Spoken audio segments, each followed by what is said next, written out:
Paul Hughes, we heard how he was part of a soldier in the Vietnam War, but he couldn't sustain to continue to be as a soldier for a very long time because there was a bomb blast and which hurted and disturbed him very much. After the surgery, after the bomb blast, he had lost both his eardrums. Yes, removed a right eye and partially his left leg and arm was lost. So he had to come back home and have a rehabilitation and continue to stay along with his friends in the local area where he began to live.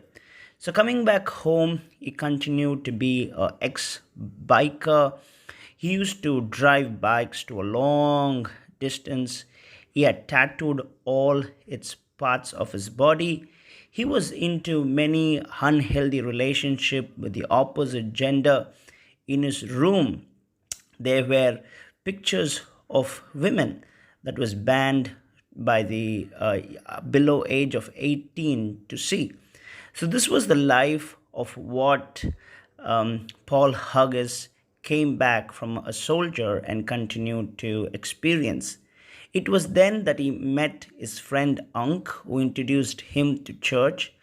Paul Huggis gave many excuses to not to go to church, but Unk was always behind him, pushing him forward. And the first time when Paul Huggis entered the church, his ears were pierced. He had a dog chain around his necks.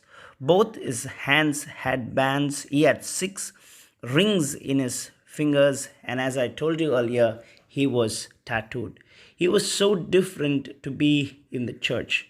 But why he had an interest to go to the church was because one among the earlier disc jockey was there.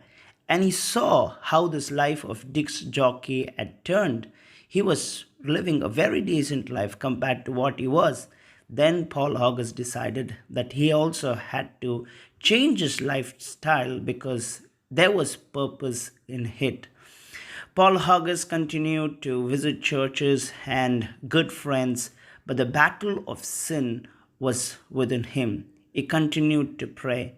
Tomorrow we're going to hear about certain sins that he battled with and how God was good to him, giving him victory. Sometimes we look on the outside part of a person and neglect, but God yet loves them.